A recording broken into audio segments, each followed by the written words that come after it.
Okay, I am back. I apologize for that again. So I brought a battery pack out and had my phone fully charged, and yet everything died. So it happens, but so I'm back out in the pasture, and hi, Brooke. And I have pretty little Miss Muffin here with me. Hey, Tara. Hello again. So Muffin's just hanging out, standing here nice and quiet. The sunshine went away now. I was really enjoying the sun out earlier, so that's kind of a bummer that that's gone. So now I also have Sally. Sally's probably gonna be like, no, what the heck is that thing in your hand? Because she's pretty skeptical about stuff. Hello, Wisconsin. Hi, Texan. How are you? Hi, Sally. Look at, she's like, nope, I'm out of here. And that's what she does. So I'm gonna follow her around until, this is kind of fun. I can take you guys along with me and show you what I do in the pasture. Like how I work on horses that are hard to catch and that kind of stuff. She's just gonna keep walking away from me. And when she stops, hi, Sally, there. She stopped. So then I stop, okay? Good girl. She's like, I don't like that thing. What is that thing? It's okay. I'm gonna take my glove off so she can start. Okay, honey. Okay. So, hi, Lily.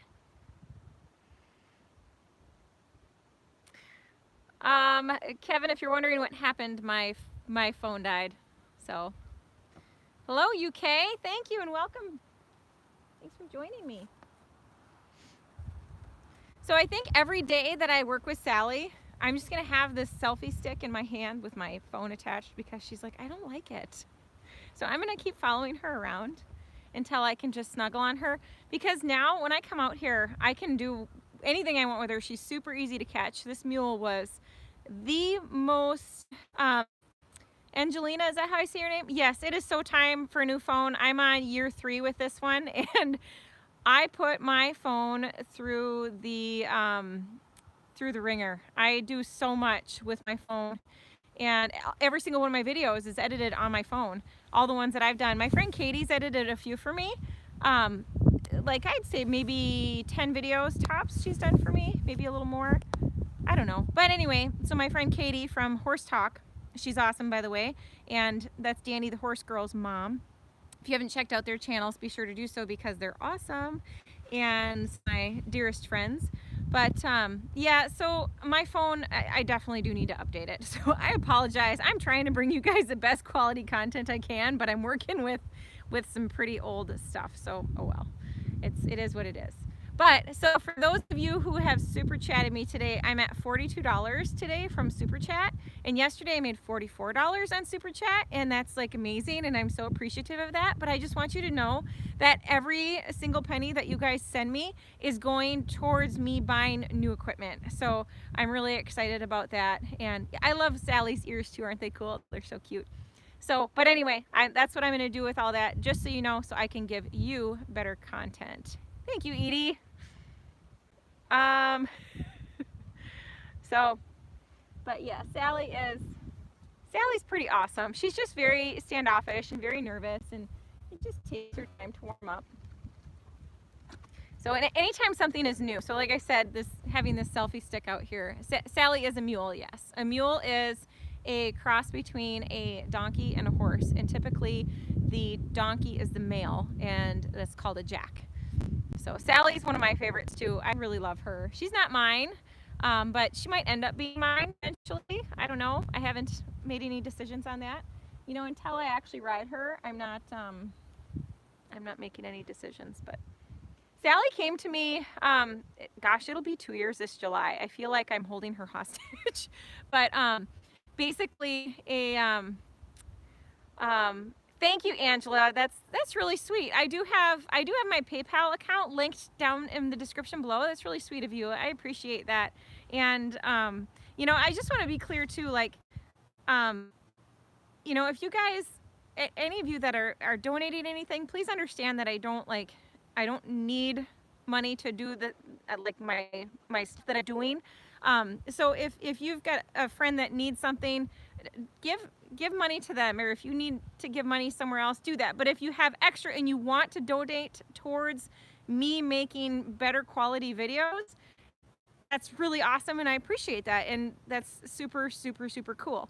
So, but for me, I have a goal and how many things that I need to get to create better videos. Like, it's working the way it is, but I think I could do a lot better. So, you know, I know how long it's going to take me to upgrade those things. So, and it's going to be a while. So just know that I can bring you better quality stuff sooner, but it just depends. So thank you, Lucy. That's very nice of you. That's very nice of you. I just don't want anybody to feel like I'm like asking, because it's really weird to see money come up on the screen. It's really weird for me. It makes me feel kind of awkward to even see that happening, but I just want you to know I do appreciate it. I just feel really weird about it. So, that's awesome, Kevin. That's great. So let me tell you a little bit about Sally, because everybody's always asking me about her, and I don't think I've really told her full story to any of you yet. Sally, maybe bits and pieces of it, but a friend and client of mine who took lessons from me decided that it was time for her to get an equine. And so she told me, she said, I think I really want to get a mule. So she found this mule and really liked her, and she rode her when she tried her out, and she drives too. So Sally does ride and drive. And basically she gets the mule home and then had to have knee surgery. I think a full knee replacement, and then maybe shortly after that had to have the other knee replaced. So there was really no like riding going on.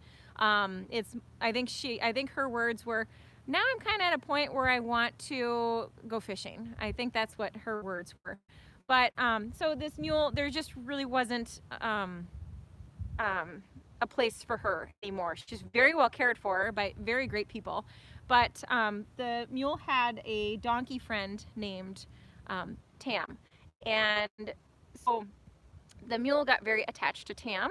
And, you know, I don't really know like how this works for mules and horses when they're left alone for so long, like not really being messed with a whole lot. But this mule was like as close to feral, I guess, as I can really say I've ever seen. So like she's just like, you're not getting near me, period. So they had a really hard time catching her and kept a halter and a short lead on her all the time so they could get their hands on her. And they had her for I think 3 years. So 3 years of not being worked with. I think it was 3 years that they had her. But anyway, so she called me and said, I have this mule. I really do need to sell her. I'm going to try to sell her outright first, but if it doesn't work, would you be willing to take her and work with her and sell her? And I said, sure. I said, but only if I can keep her as long as I need to make sure that she gets everything that she needs and the home that she needs. So I'm not one to rush things at all. I'm definitely a stop and smell the roses kind of person. And that's one of the reasons why I don't train horses for the public anymore, is because I feel like horses get rushed, mules, equines, whatever. I feel like there's a lot of rushing that happens when you send a horse off to a trainer. So for me, I like to give them the amount of time that they need. And this mule needed a lot of time. And she didn't need just like hands-on time. She needed time to just sit and think about life. Thank you, Lily. So Lily just said that her horse is lucky, and her horse is coming for training. He is one horse that I'm taking. I haven't taken a horse for training in 2 years for the public, period. Because I think it's better to train the people, and then all horses benefit from that if you train the people. But in this situation, I'm taking Lily's horse training, but I'm also training Lily, and she has proved to me that she is willing to do the work, and she has learned so much so far. So kudos to you, Lily. You've really worked very, very hard, and I'm excited to work with your horse to see how far you two can come. So, but anyway, going back to Sally. So this donkey came with this mule, and the first weekend that I had Sally, I hosted a clinic with Lee Smith, and I actually have a video on that, and I'm gonna add that video into Sally's into her playlist, because you can see me working with her at the end of the video, and that was like my first couple days of ever touching her. So that was her in the beginning. So her and this donkey are here. They're in separate stalls. They stayed in stalls for the weekend, and then after the weekend was over, I turned them into a small paddock together. So the reason that I kept them in stalls for the whole weekend, though, is because I knew that once I turned this mule loose, I was not going to catch her, period. And that's exactly what happened. So they came here, I want to say it was the end of July when these two arrived, and this was in 2018. And when I turned them out into their paddock, I didn't get my hands on this mule for like a couple months. I was not able to get near her. So it took a lot, and I got rid of the donkey. So I sold the donkey to a friend of mine, and the donkey is doing fantastic. Her name is Hazel now, and she's very, very loved. But Sally then lived by herself for 6 months, maybe a little longer.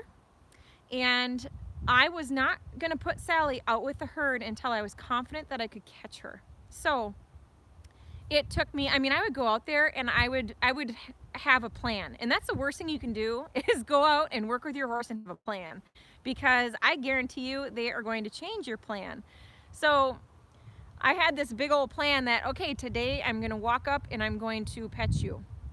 Well, Sally decided that no, I wasn't going to go up and pet her.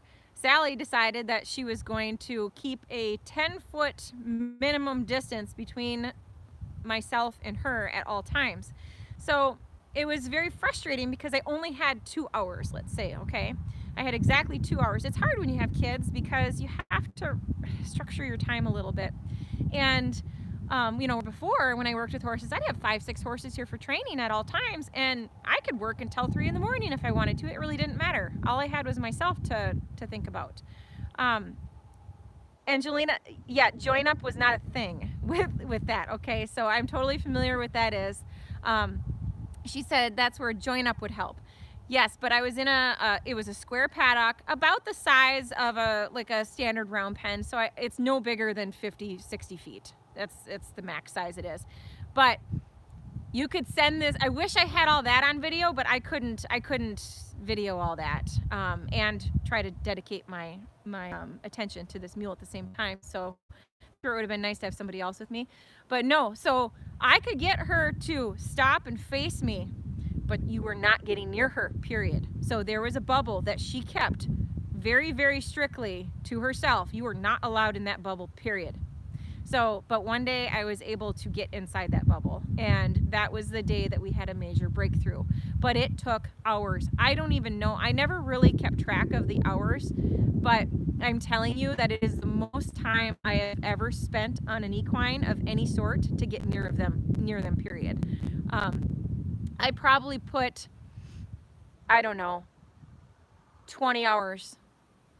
No, she didn't have any trauma. So, okay, so I'm going to say this right now. Everybody wants to jump to, oh, it was abused, had a tragic past, there's trauma, there's this, there's that. No. So mules are smarter than horses, okay? And they read people very, very well. So this mule just sat and did nothing for a long time. And she did have some experience with the vet prior to coming here, but that's not enough to, I feel like every single little detail needs to be fixed along the way. So I think people skip steps all the time. When horses, mules, equines of any sort are started, all these steps are skipped. And it's sad to me because all of a sudden, years later, you run into a problem. This mule was ridden and driven. And there's no way I would attach a cart to her right now. There's no way I would just climb on her back and ride her right now, because there's a good chance I might die. But going back to what I was saying is, I worked with her until I could walk up to her and pet her and just walk away. And she got used to me coming up, and I turned into her human. Mules are very loyal, and they really get attached to people a lot different than horses do, okay? So think of like a German Shepherd. My dog is very loyal, and it's the same thing with a mule. And there's a friend of mine who's also a trainer. His name is Nathan Bowers. And he said to me, he said, what you should have done with a horse, you have to do with a mule. So this mule, sorry, steps were just skipped somewhere. Yes, Angelina, I'm sorry if I'm saying your name wrong. Having a long period of time without any contact, sure. But her world also got changed drastically. So I want you guys to think about that. When horses, mules, whatever, are bought and sold, they are taken from one environment, put into a completely different environment, different people, other animals are different. I don't know where she came from. I think it was somewhere more south. But she got brought up to where, I mean, we are like in the frozen tundra, basically. But it's just different. We completely, there's nothing cruel here, Kevin, that I'm talking about. Nothing cruel has happened. It's not cruel to pick horses up and move them. It's just a change, okay? So they need to get adjusted. There's a very large adjustment period that goes on there. And so the thing is, this mule got brought up here, everything in her world changed, and then she had this donkey buddy, and all she knew was this donkey buddy, and so that was her new life. And it's just, it is what it is. So she's changed a lot, okay? And so it's my job, my responsibility to take this animal, get her to trust, and then go through my entire program. Every single horse trainer, mule trainer, whatever, everybody has a different type of program that they do. So I have my way of working with her. You see how she just took that nice deep breath and she's licking and chewing? She's relaxed now. She's comfortable with this. And see how she's reaching out for me? So this is the perfect time for me to reach up and pet her. So that's what she really has taught me so much, is to, because horses are a little different. They're easier. Horses are way easier. But a mule, they're smart. You have to earn that right there. And you have to watch for those little signs. So she has taught me, I'm going to move a little bit away from her. We'll see what happens.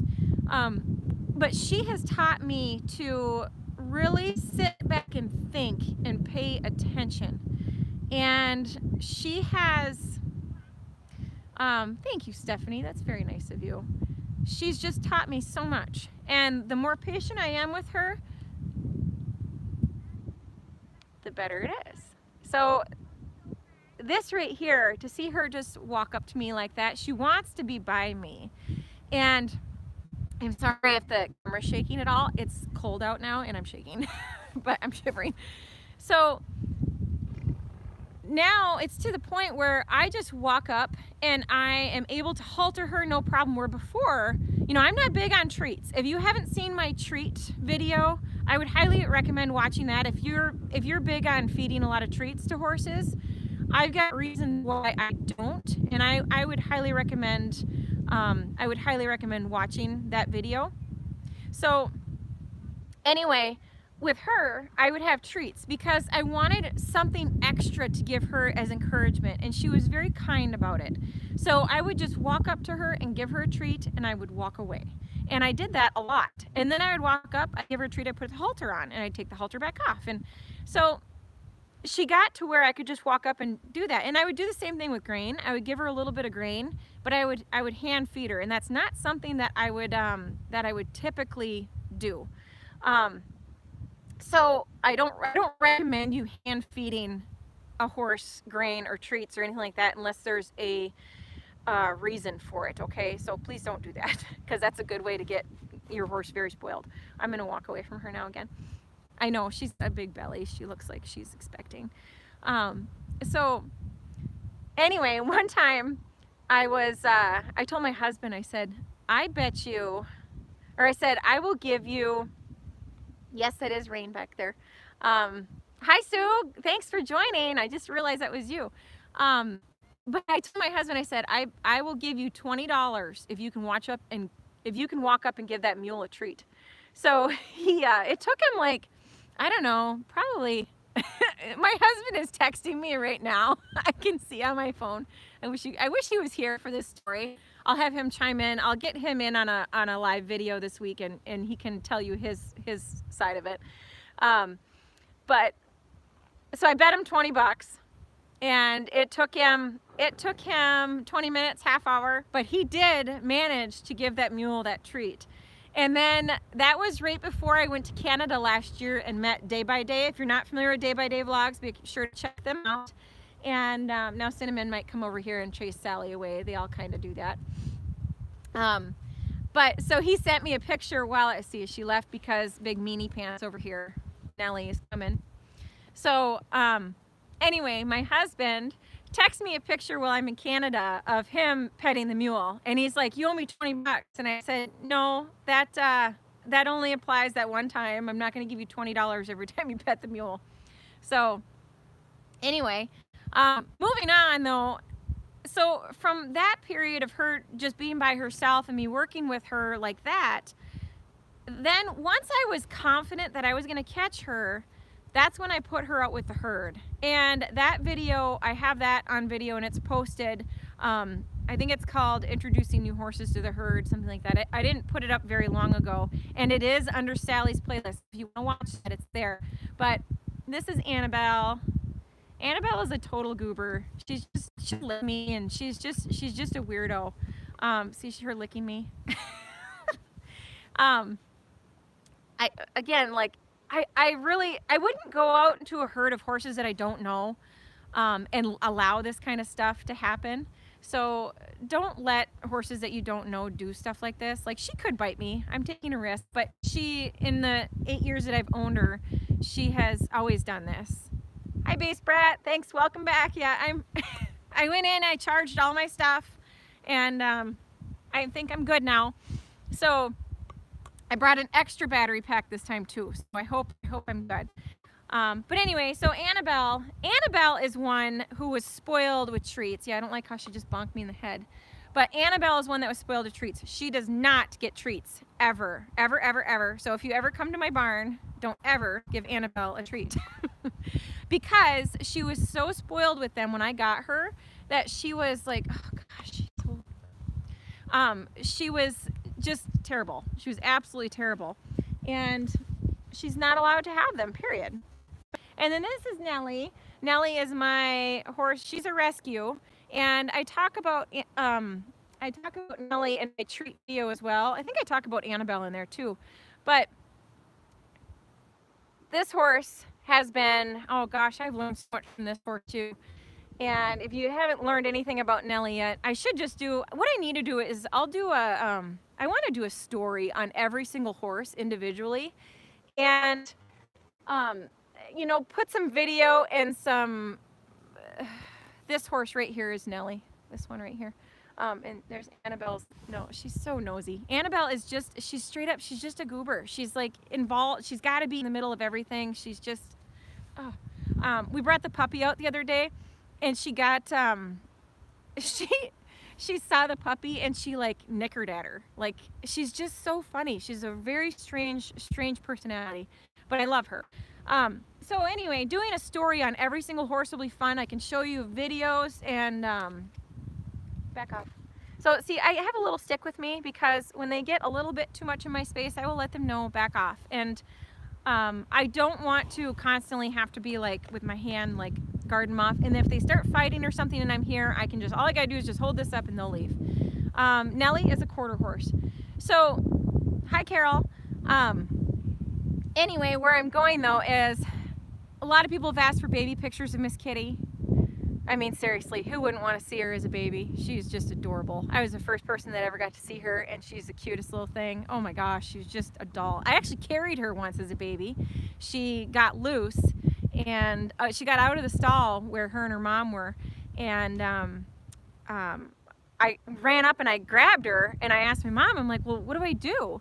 And she's like, well, just pick her up and bring her back. So I was 13. I picked her up and carried her back to the barn. So, but anyway, I kind of went off on a little tangent there. Anyway, I'm gonna go over here.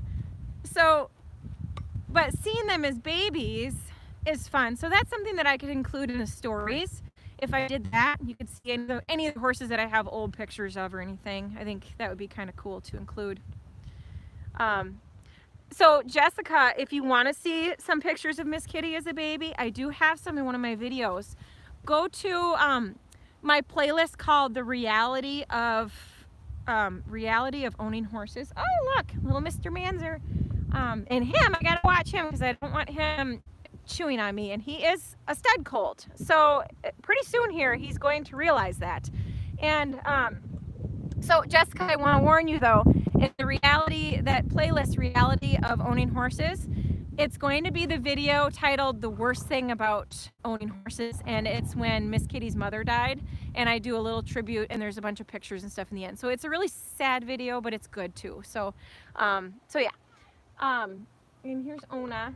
But yeah, so with Manzer, I got to be super careful because I don't want him to, and you guys are going to see me, this is exactly what I do when I'm in the middle of my horses. They're not allowed to, like, they can be with me and around me, but they're not allowed to be on top of me, okay? So again, I have this little stick. If he should try to bite me or rear up at me or anything like that, you betcha he's going to get bonked, okay? So that's how I am. I know some people are like, I would absolutely never ever hit my horse. I would simply use my voice. Well, I'm sorry, but horses do not use their voice with each other. Horses bite and kick each other and stomp each other into the ground, and that's how it is. So I could easily get killed here. But, you know, and I'm teaching. So like I trust this horse and this horse a lot more than I trust Manzer at this point. Like oh my gosh, he is a sweetheart. He's so good for being a yearling. He's so good, but he's a baby. He doesn't know any better. So like right there, no, you're not allowed to come up on me like that. And the other horse was gonna push her from behind. Would Manzer exhibit behavior that indicates that he is going to be used for breeding? Is that what you mean? Like stud behavior? No, he's not exhibiting any stud behavior yet. And his testicles haven't dropped yet. He's got one, so I'm really hoping that the other one drops and we don't have a cryptorchid issue on our hands, because that would really suck. But Manzer will be a year old May 11th. So, so let me tell you this too. Manzer is going to, people are asking me if I'm going to geld him, and I don't know yet. I really don't know. I'm not against having a stallion. And if I feel like he is of quality to be kept as a breeding stallion, and again, I will. And I'll keep him as a stud if I think that he should be kept as a stud. So, yeah, Lynn, that's what I'm thinking too. But we'll see. You know, I know some stallions that, oh my gosh, they are the best mannered stallions. And then I've known some stallions where they shouldn't be stallions because they're very ill-mannered. But I also believe that that has a lot to do with the training. I have a friend who has an Arabian stallion, and I'm going to go ahead and give her a little shout out here. This is the stud to my friend Katie's baby, Festus. Okay, so if you haven't checked out my friend Katie from Horse Talk, she has a foal that was born like 2 weeks after Manzer, and her sire is an Arabian named Tune of Cadrone, okay, and he's out of Wisconsin. So look up that horse. He's the nicest Arabian that I have ever been around, and he's a stud, and he's so good. He's so great with all of their grandkids and everything. I mean, he's just a wonderfully tempered horse. I got to ride him a few years ago, several years ago now, and he's just awesome. So, okay, Jason, so this is to my husband. Jason, if you're watching this right now, I can't read. My husband is sending me pictures. He's texting them to me, so they're popping up on the screen, and I can't look at it right now. So hopefully it's nothing that I'm supposed to be looking at. So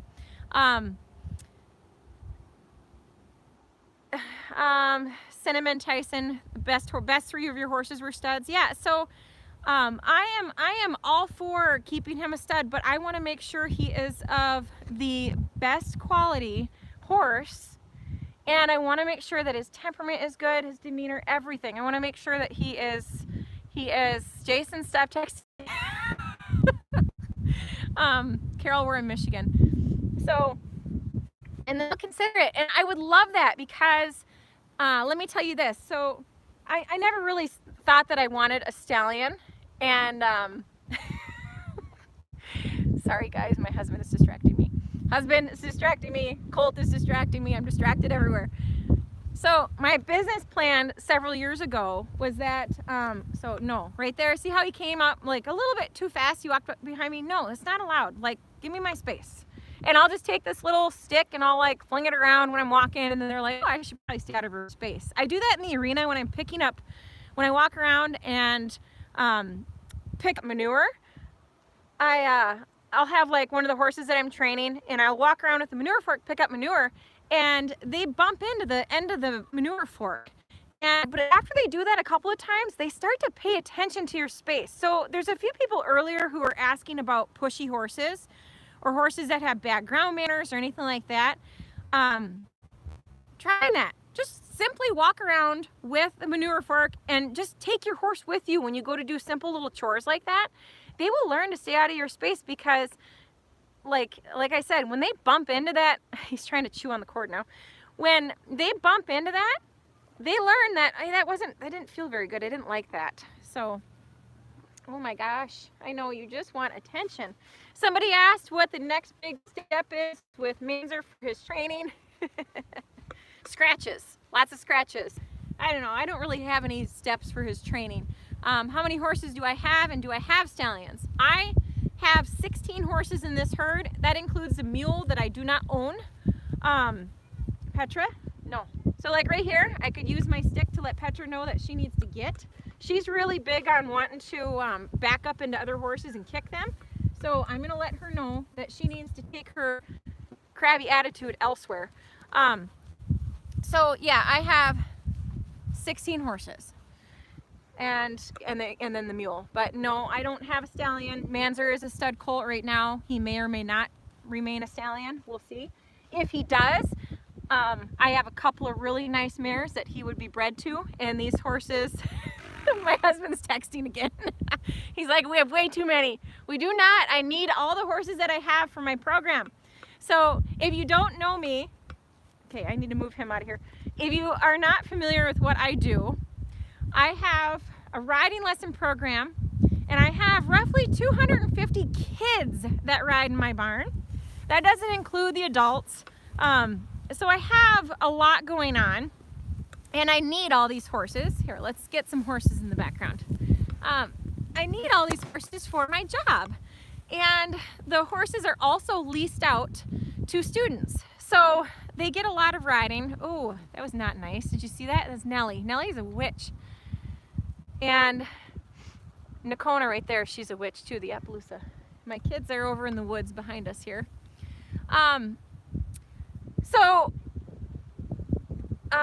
Angela, you just had your first foal. Do I have any advice? Yes.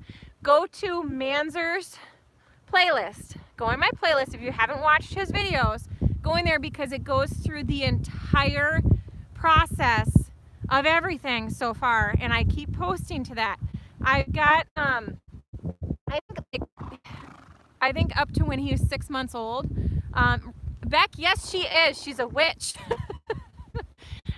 Beck is the gal who leases Nellie, and she's also my assistant riding instructor. And so she's the one that commented about Nellie not being that bad. She's bad. She's terrible.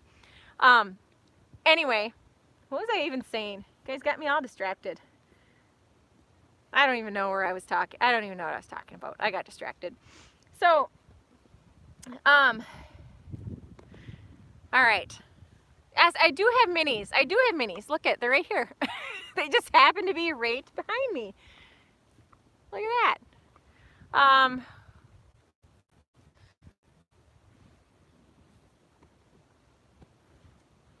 Training for Manzer, so much training for Manzer. Thank you. And then talking about leasing and stuff. So my horses are leased out to riders who are, my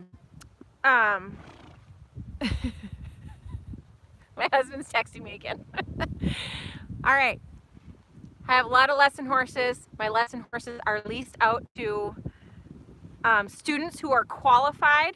So I only lease my horses to people that I basically will choose the people, because I want to make sure that my horses stay trained between lessons, okay? So I can't have a rider who is not continuing to learn and they don't know enough. I can't have them riding my horses between lessons, because they're only going to basically untrain my horses. A horse is only as good as its rider, okay? So if a horse is always used to having somebody that is not a good rider on them, they're eventually going to stoop to that level, okay? So those who lease my horses, it's their job basically to help improve my horses. So every time I give lessons on my horses, the horses lose a little bit of their sensitivity and softness and all of that. That's why I don't let anyone ride my personal horses. So after time, you know, I want my horses to continue to improve. And I have people that say to me, how do you keep your horses so good with all these people, all these little kids riding them? And it's like, well, because I teach a certain way, and I also, like, I have expectations of my riders. Nobody's just getting on and going for a ride. Like, people call me all the time, they want to rent horses for trail rides. No way, man. Or, hey, can I just come exercise your horses? Nope. I'm one of those people where if somebody says, oh, I want to come ride a horse, sure, you can pay for a lesson. You're more than welcome to ride one of my horses if you pay for a lesson. Or, like, you know, like cousins and stuff like that, that's different. You know, we have little days where we all have a good time and stuff, but for the most part, no. My horses are for teaching, and like Lynn just said a moment ago, she said it can take 5 minutes to undo 5 months of training, and that is so true. I'm gonna tell you a story real quick. So I had a horse named Rain, and Rain is actually back at my barn again, and I love having her here. It's just awesome. But so, no, I don't have any Arabians, Carol. I have Miss Kitty's part Arabian, and so is, no, who else? No, nobody else is part Arab. No, just, I think just Miss Kitty. But so anyway, Rain, I had a rider. I don't remember how long ago this was. Rain was young though. She's probably 5, and I was using her for lessons because she was so quiet. And I had a rider on her who went to turn to the right, let's say, okay? And Rain kind of pulled against her a little bit. It takes horses a little bit of getting used to having new riders, okay? So Rain was a little confused by the rider's request to turn right. So Rain kind of maybe pulled a little bit on the rein, and the rider let her go left. And then she went to, the horse might all take a run, and my kids are climbing trees in the woods. I hope they do, because it'd be fun for you to watch. No, look at him. He's got it. Let go. Let go.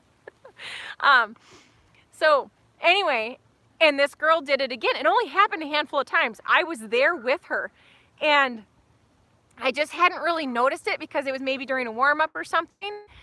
But she would go to turn her to the left then, and Rain would pull a little bit to the right, and the girl would let her go right.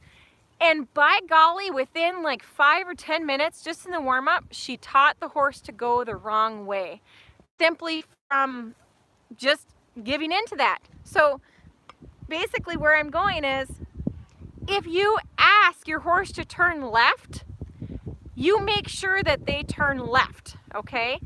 If you ask your horse to go right, you make sure that they turn right. You don't want to give in. Like if a horse resists, you don't give in to that and let them go the other way. But it was a thing that happened, and it took me a really long time to fix. And it was like a couple of years that it still would come back again.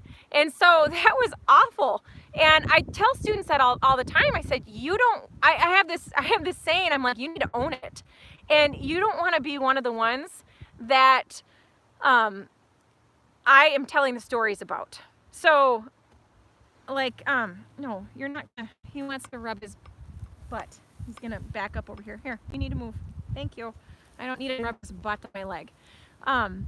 But so everybody in my barn understands that they need to follow a certain protocol. You don't just let the horses get away with everything. So no, I'm very, very particular and protective about who rides my horses and how. Yep. So Lily, for instance, just commented on Petra. So she was riding her bareback. I'll go ahead and tell the story. Yep, and Tara's got a story too. So here's the thing that I love. All my girls, they're commenting right now. And so the thing is once they do something dumb or something that, they weren't supposed to do, they own it forever. And all I ask, I don't get mad. I don't get mad very often. I'm pretty, unless you did something when somebody got hurt and it was really dumb, then I would get mad. But I look at everything as a learning experience. So I'll tell you what Lily did first. And she's going to have to tell this kind of story forever, and whenever I have horse camps and stuff, if she's there, she's got to share her experience so other people can learn from it, period. I did a lot of dumb things in my life so far, and I'm sure I got lots more to come, and I always use them as learning experiences. So Petra, this horse right here, Petra was one of my personal horses. Thank you, Josephine. That's very nice of you. I'd love for you to be one of my students. You should come sometime. Petra, though, she was one of my personal horses. I got her as a 4-year-old. She was very lightly started. So somebody had put a little bit of riding on her, month tops, I think. She didn't know much at all. Hold on one sec. Hey, guys. Tova, Bodhi, be really careful there by the horses, though. I don't want Nellie to be able to reach you from over the fence. She's so grouchy. Oh, now we got a mini kicking.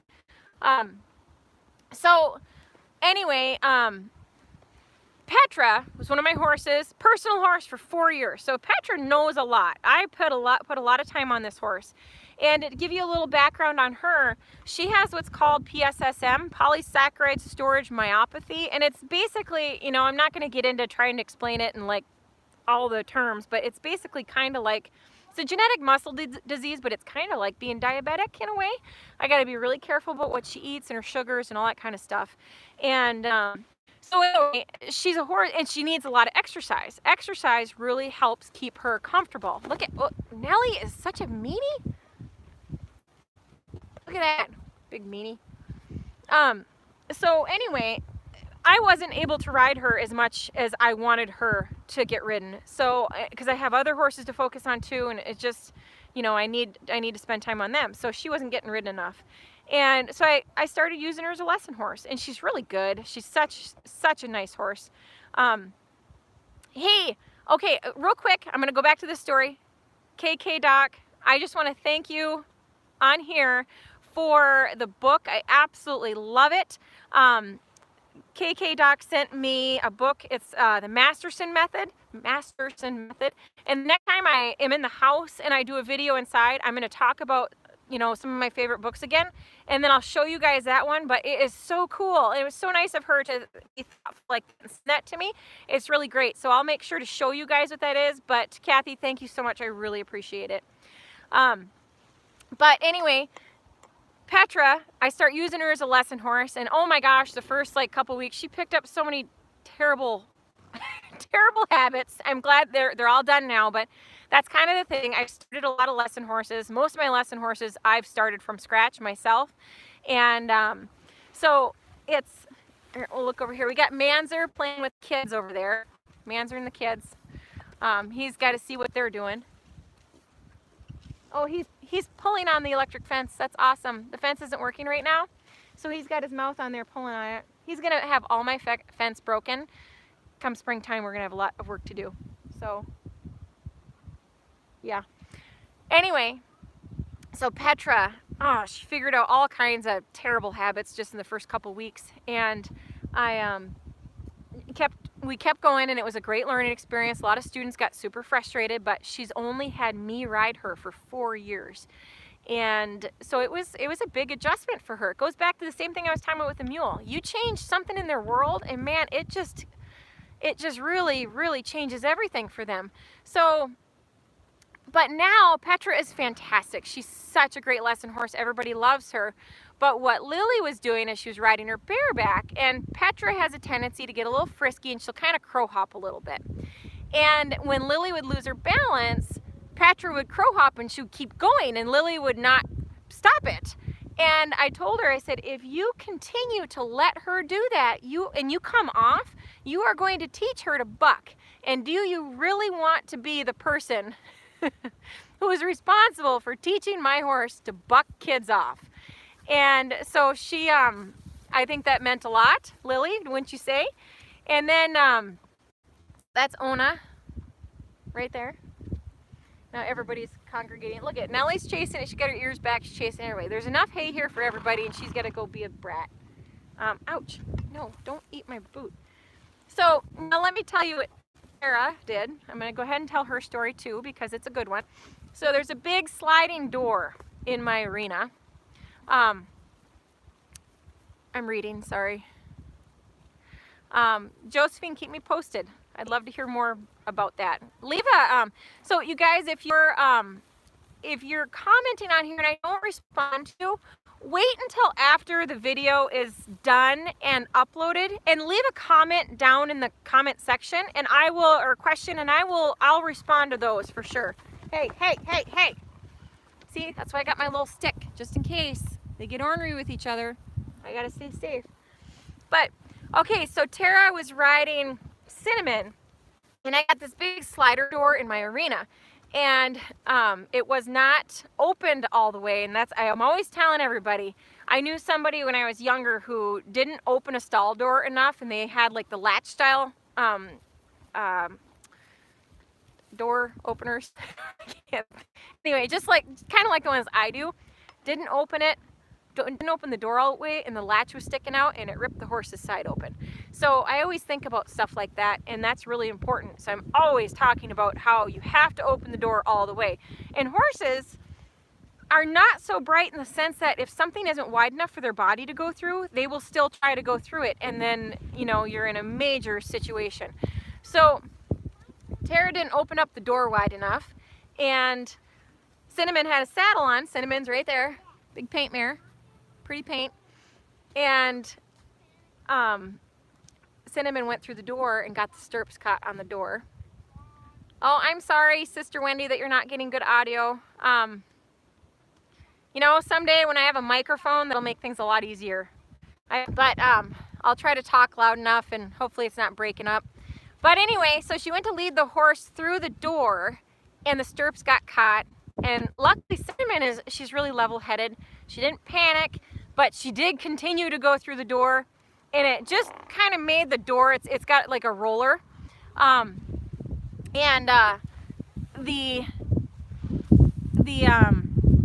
door just kind of popped over the roller. Thank goodness the door didn't fall off, and it's a big, heavy door. My dad.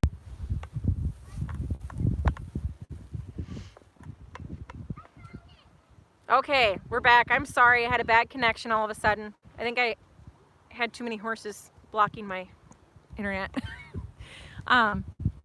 It's surrounded by buckskins at the moment. My buckskins. They're pretty. So the horse was not harmed. She did, and I was not upset, of course, but I told her, I said, now you must own it. And it is your responsibility, because I'm always telling, that's the hardest thing with having kids in a barn. If you're a parent, you understand. But having so many kids is that they listen, but they don't. You know, they listen better to me because I'm not their parent. Just like my kids listen better to other people who aren't their parent. But I'll say, make sure the door is open all the way. And I say it over and over and over again. And yeah, they kind of listen. They don't really listen. And this Ann Delusion, what did she have to do to make it right? I don't understand your question, I guess. What did who do to have to make what right? But anyway, everything that I've learned, there's a lot of people out there who, hi Missy, there's a lot of people out there who are horse trainers, riding instructors, all that jazz, and they're like really young.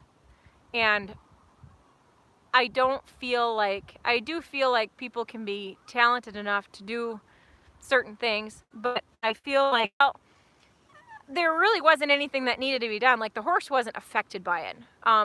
One time I had a kid didn't use the breast collar and then didn't tighten their saddle enough and was cantering around the arena, and the saddle slipped and ended up underneath the horse, and the horse got her foot, it was Muffin actually, she got her foot stuck in the stirrup, broke the stirrup, that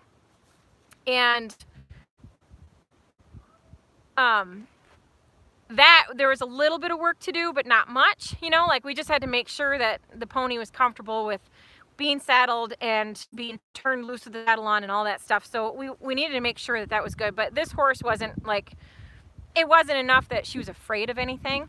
And all I asked out of Tara, oh, that's nice. What's up? Go to the house. Sorry.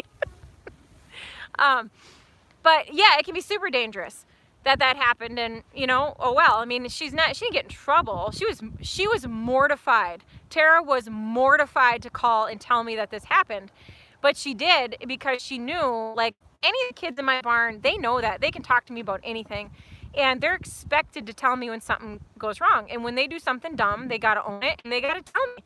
And if they don't, well, you know what? Those kids, I don't have those kids here. I have good kids here, and I set boundaries and expectations. So, but that was just, it was an accident. And now, had she not told me, and all of a sudden I come out and my door's off the hinge and I can't figure out why, or something's broken or whatever, oh, I'd have come totally unglued over that. And we would have had to sit down with everybody to say, okay, who did this and why wasn't I told? So, yes, Kevin. So anyway, it's very important to me, but I think you learn a lot through making mistakes, so I don't falter at all, and I think it's really great that she learned something from it, and she can teach that many other people how important it is. It's not just me teaching, now she's going to help teach and all that, so I like that. We had 9 horses when I was in high school. Oh man. Oh, your sister broke her leg? Oh, that stinks. I think I read that right. So what she said was the horse laid down to roll and broke her sister's leg. I've never had anybody's leg get broken with a horse rolling on. I promise this one will be quick. I kind of get a little long-winded. I'm sorry. I just have so many fun stories to tell. I hope I'm not boring you guys. Yes, Andalusics, I agree too. It's better to learn from other people's mistakes so you don't have to. And one of the things that I always say is, oh, you shouldn't do that. And then I'll say, ask me how I know. And it's probably because I did something horribly dumb, and I'm totally open to sharing that experience. And I like the shock factor. I think it's better when you can, like, when it's like, okay, this is what happened to me because of that. It's just, you know, I think it's good. Yeah, and Beck with the reins. Okay, Beck, I'll tell that story in a minute. Okay, so the funny story I'm going to tell about my daughter, actually I'll tell 2, this is because they're so funny. So my daughter and I and a few friends, Katie and Danny from their channels, we're in Wisconsin at a Lee Smith clinic, and my daughter was so excited. Okay, she's 7, well she's 6 at the time, and she got to ride with Lee Smith, and she was so excited because she's riding in this clinic, and there's, I don't know, 20, not quite 20, maybe 17 or 18 horses, I think, in that clinic. So, and she's on her pony, and she's doing such a good job. It was so fun to watch her. She's the youngest one. So fun to watch her ride in the clinic it was fun to have her with me, but to have her ride against, with all those adults and everybody and learn. And she was the first one to ask questions. It was just the coolest thing ever. But I told her, I said, now you be careful because the sand out here is really soft. I said, your pony, you've been riding him for 3 hours. He's gonna get itchy and want to roll. And she, blew me off because, of course, Mom doesn't know anything. And hi, Lily, welcome back.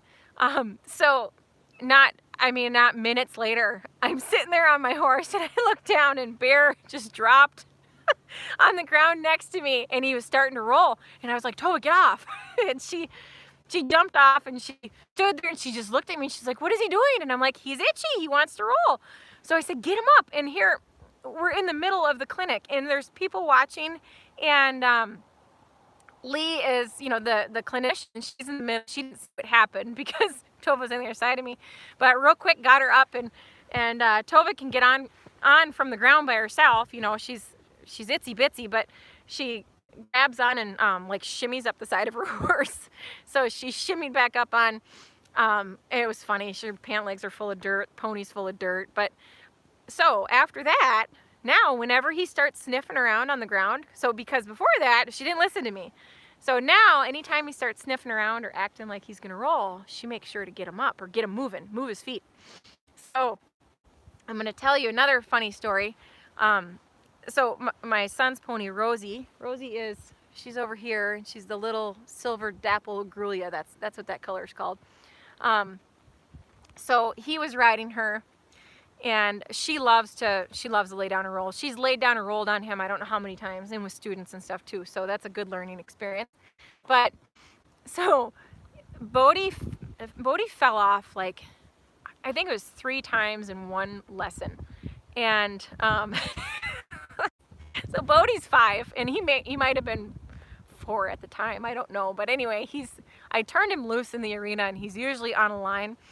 Turned him loose and he's riding around, and he went to, the cat was walking along the wall. So in my arena I've got like a half wall and the cat's walking along on the wall, and he's doing these figure eights. He's trying to get the pony over by the cat. He wanted to pet the cat. So he's doing these little figure eights, weaving over there, practicing his steering because he's new at that. And he made it all the way over there, and he was so excited he reached over and pet the cat, but the cat didn't see that he was there. And the cat jumped straight up in the air and then fell down behind the wall, and it spooked the pony, and the pony spun so fast Bodie had nowhere to go but straight on the ground. And he was fine. He wasn't hurt or anything, and all the girls that were there were laughing. And of course, Bodie's the only boy, Andy's the youngest, so oh my gosh, everybody thought it was so funny, and then he thought it was funny because they thought it was funny. Well, I feel like he fell off again, but we went in the arena. I feel like he fell off, but maybe he almost fell off. But my kids have fallen off more than any students I've ever had because they do things. Again, Mom doesn't know anything, and they do things that they're not supposed to do.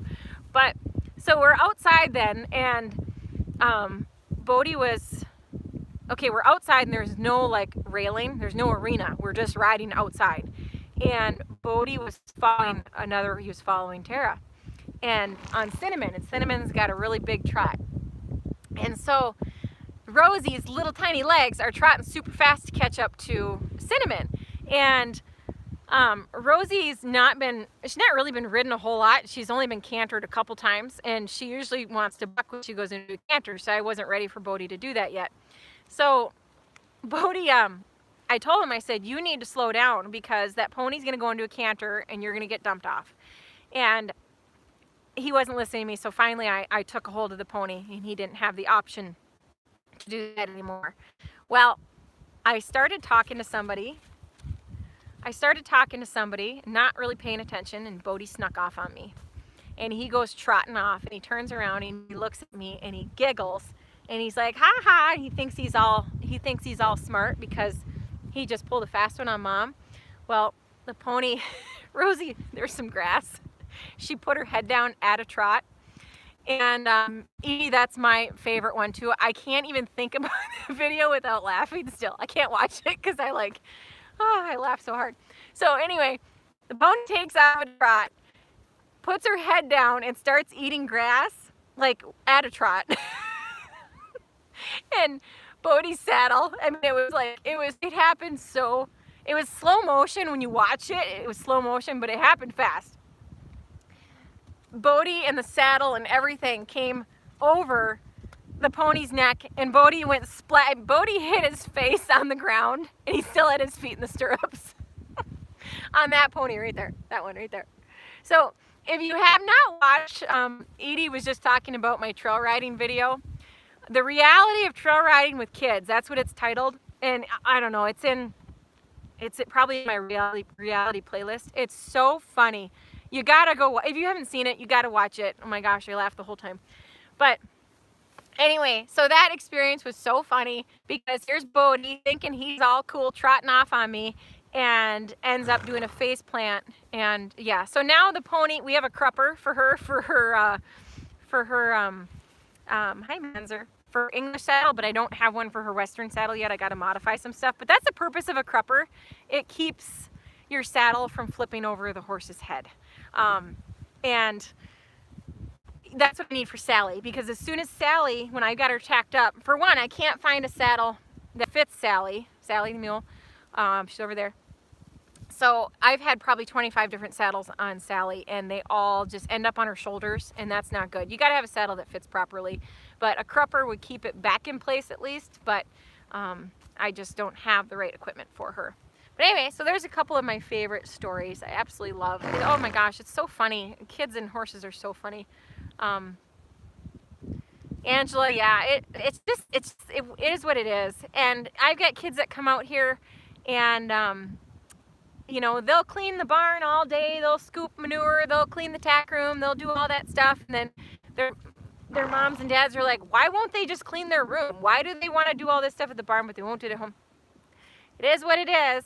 That's why it's good to have other adults in their lives so they can you know, have mentors and stuff, because yeah, parents don't know anything.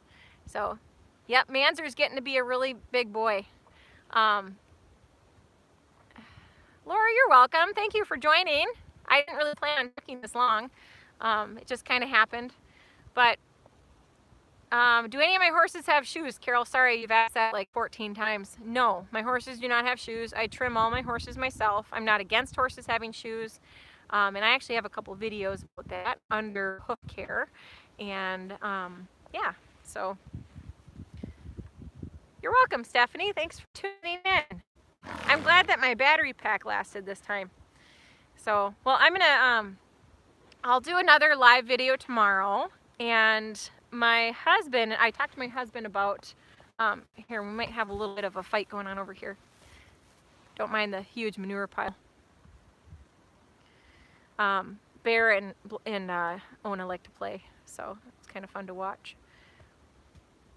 Is there a story behind Miss Kitty's name? Yes, I named her, actually. I was 13 when she was born.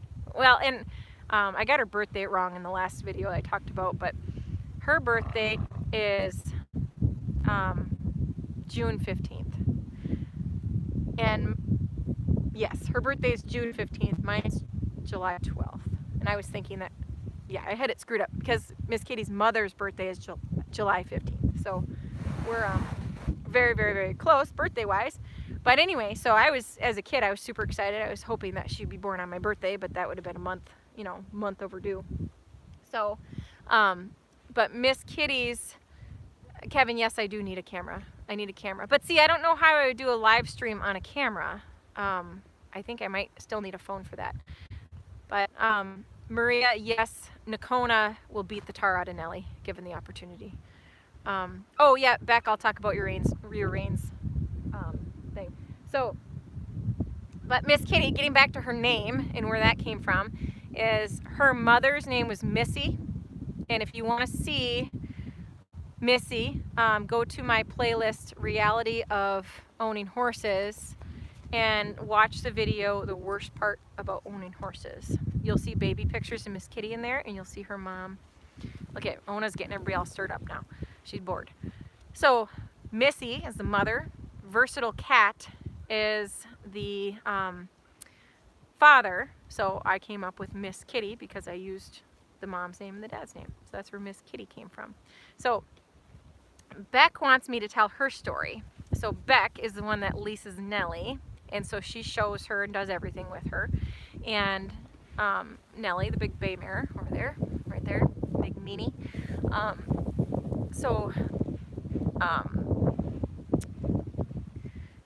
Nellie's got some issues with bridling that came from. So I'm going to say this because I know this is going to spark some questions. Bits are not bad. Bits are not bad.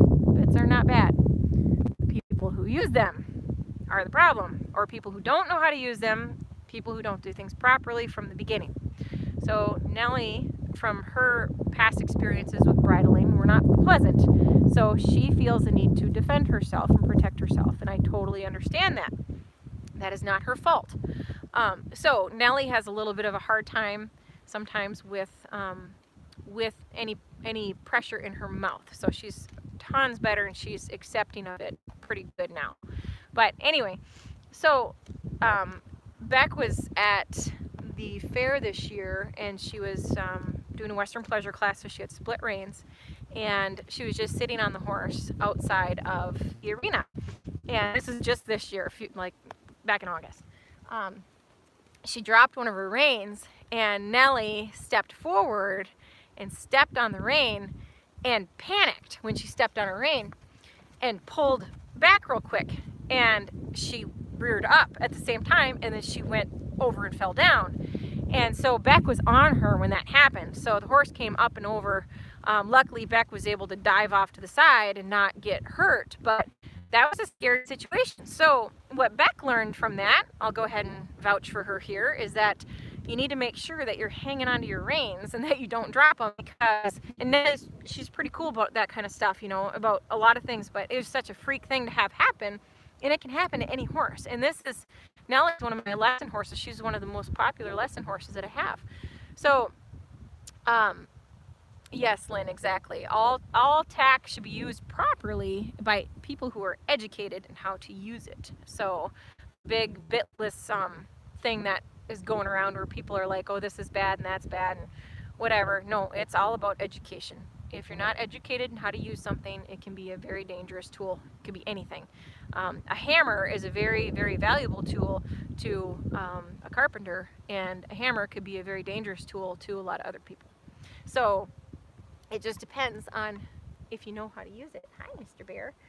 So, but anyway, we'll get, I'll talk more about bits and stuff in another video and get into that stuff a little bit more. But that's why I like to have my horses for when they're young, and I can do all their training because I don't teach them bad habits. So Nellie back here came with a lot of bad habits that needed to be fixed.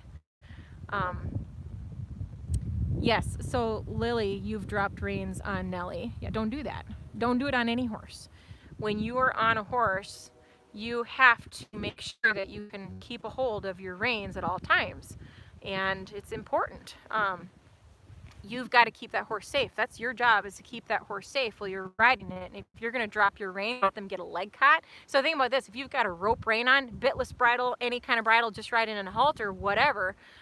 Lynn, yeah, I use TACK differently for different types of riding and different riders. So there's things that there's bridles that I got that I won't let certain people use. But so if you've got, say you're riding a halter, it doesn't have any snaps or anything on it, nothing like that, and you've got a loop rein and you drop the rein, just think of the trouble that could cause. And I'm going to tell another story. It just sparked. Did you see the aha moment that just clicked with me? Okay, I was about 15 years old. I have this wonderful horse named Poco. He is the best horse that a kid could ever ask for. That horse is the foundation of my program. He was amazing. I had him for 22 years. Don't fight with me. So, Poco. And I had a friend with me. We were riding around double. And we were riding around double, and we were on the road. So we were, you know, at my parents' house, but we were on the road, and it's not a busy road at all. So we weren't worried about traffic or anything like that. But so she wanted to ride in the front. So I got off, and I was gonna, the stirrups, her legs were shorter than mine, so I was adjusting the stirrups. Well, I just let the reins go, and he put his head down to, he's real good, he's just gonna stand there, but he put his head down to itch his leg. And yeah, Terry, you've never heard this one. This is a good one. This will make you think. He put his head down simply to just itch his leg. That's all he was doing. And I had barrel racing reins. See, and I used to ride in, like, nowadays, you know, I haven't barrel raced in a few years, but if I did, I have got my competition tack, and then I've got my training tack, okay? In my, like, everyday riding tack. So I had barrel racing reins and bridle and everything on at all times because I thought it was cool, because I was 15 and I'm a barrel racer, so I got to use all my cool stuff all the time. Oh, that's how I thought. And I'm sure there's plenty of teens out there that are watching this that think that way too. But so anyway, when he did that, he put his leg forward just to get a better itch. And when he did that, he put his leg through his rein, these short contest reins. And when I'm talking short, I mean I had my arm stretched out when I would ride. And when he went to pull up and realized he was stuck, he panicked and he flipped over so fast, and he landed, like, his feet came right out from underneath him, and he landed straight on his back on my saddle. And I still have the saddle that I was using that day, and it's got the marks on it. And whenever I would use it for lessons, I would tell that story to people, because they'd say, oh, how'd it get all scratched up? That was the scariest thing that I've seen, because he could have been killed. He could have been killed. And I have so many stories to tell about that horse. And you know, he was the best horse that a girl could ever have, but he was also incredibly dangerous, because there was a lot of things that weren't done with him real young, or at all. Like, you know, I didn't know. I was 10 when I got him, and he was barely broke. So I didn't know things. And there was stuff that my mom didn't know too, that just didn't get done with him, that could have prevented a lot of accidents. We had some pretty gnarly accidents. He didn't break the saddle tree, no. I went on to use it for, oh God, well, I'm still using it now. And I was 15 at the time. I'm gonna be 40, so that's a long time, a while ago. So anyway, but there's just, now, I mean, I work with my horses so much on that kind of stuff where, hello England, where if I drop a rein and my horse steps on it, I want them to be okay with it. I want them to be like, oh, I'm stepping on my rein, I should let go. That's why all of my horses are hobble trained. I think hobble training is very important, because if a horse gets tangled up in a fence, I actually had a client send me a picture one day of a horse that I had trained for her. I started him and I hobbled him and I did all that kind of stuff. He was completely tangled up in the fence, like pretty bad. And he just stood there. And, you know, I don't know, maybe he's just a good boy, but and just stood there, but Bear's trying to, you guys get your feet out of that. So I think that, you know, hobbling that horse could potentially have saved his life. Equine Diana, yeah, we're in the same position, so everybody's mandatory stay at home.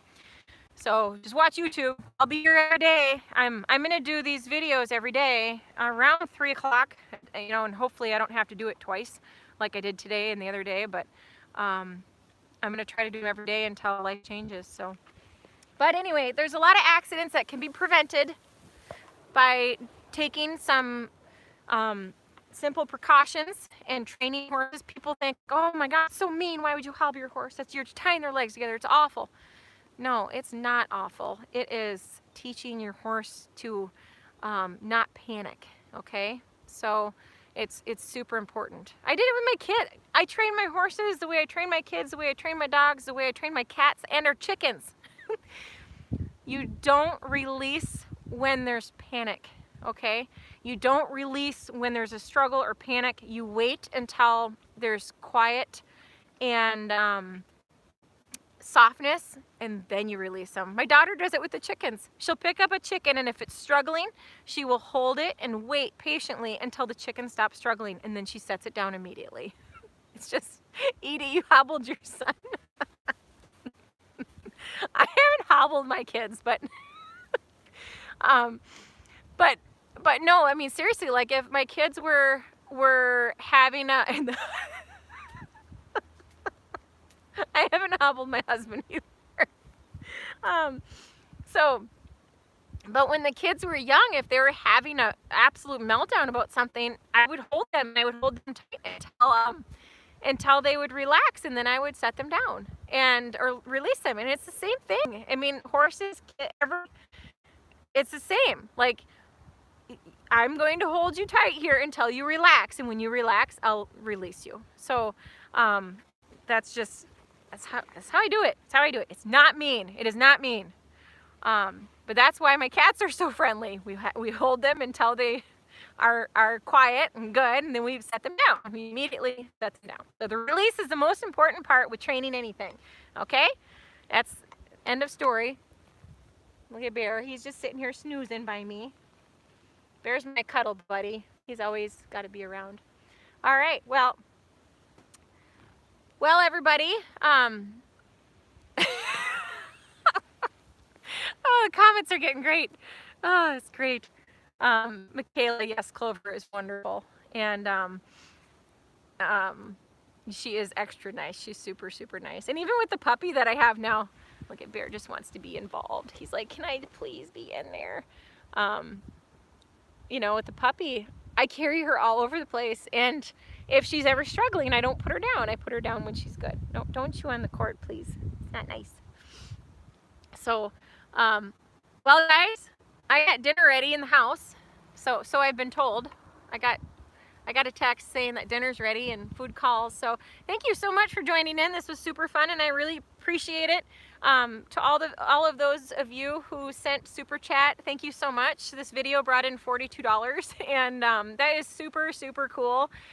And so not expected, but so helpful. I am going to put it towards, it's going to go into new equipment so I can make more awesome videos for you guys. Okay, so thank you so much for joining. And hey, tomorrow, 3 o'clock, check back again, and it'll be right around that time. Like today I had some puppy issues and technical issues with cameras and whatever. So you're welcome, Tara. Thanks for joining in. So, okay, I'll see you guys tomorrow. Bye. How do I end this? My gosh. Bye, guys.